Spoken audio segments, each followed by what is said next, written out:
블룸버그 로우라고요. 법률 전문 매체인데 블룸버그 로우가 어제 보도한 내용이 이런 말이 나옵니다.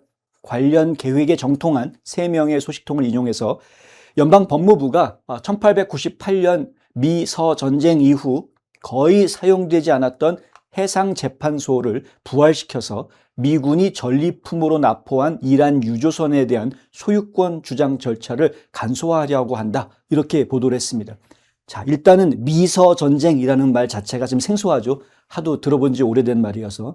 이게 이제 미국과 서바나가 서로 전쟁을 벌였던, 그게 이제 스페인과 미국의 전쟁을 이야기하는 겁니다. 스페니쉬 아메리칸 워. 그 미서 전쟁은 1898년에 있었으니까 이거 꽤 오래된 이야기인데, 그 당시에는 이제 전리품으로 납포한 그런 배들에 대해서 소유권을, 그 뭐 전리품이니까 전쟁에서 이긴 사람들이 소유로 하겠다라고 해버리는 이런 작업들이 이제 있었던 건데, 그 이후로는 이런 일들이 진행이 되지 않았고요.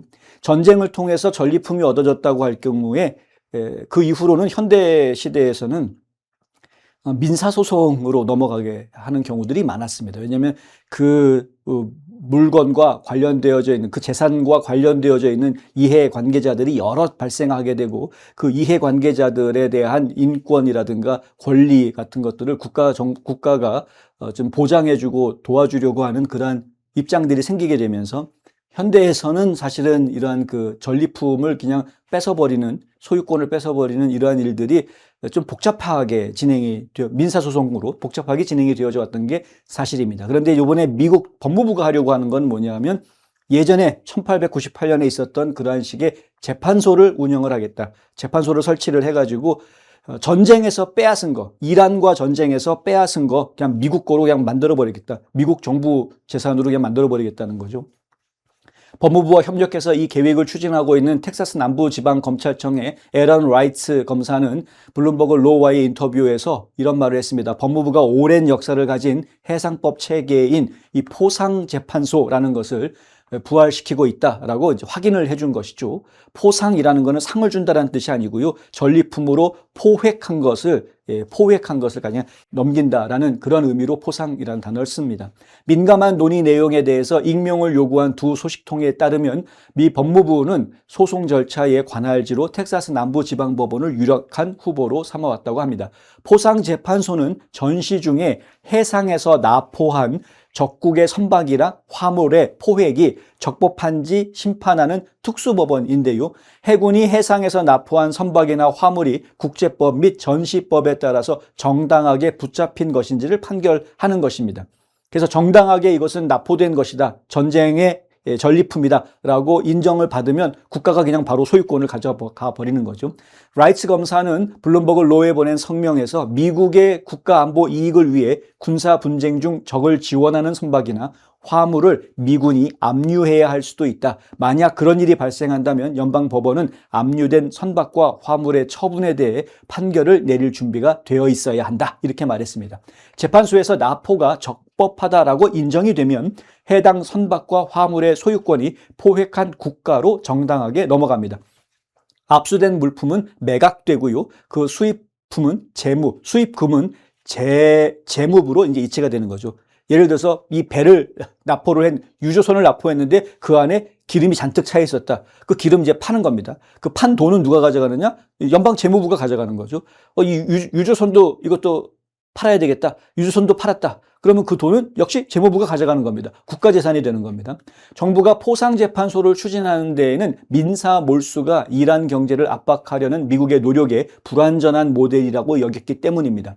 자, 무슨 얘기냐면 좀 전에 설명드린 대로 전쟁에서 어떤 것들이 포획이 됐을 때 이것들을 어떻게 처분할 것이냐에 대해서 근래에는 항상 어떤 식으로 해왔냐면 소송이 붙어가지고, 민사소송이 붙어서 서로가 소유권들을 주장을 하는 겁니다. 그럼 재판장에서 그러면 소유권들을 좀 쪼개주는 그러한 중재 역할을 해줄 수 있었겠죠.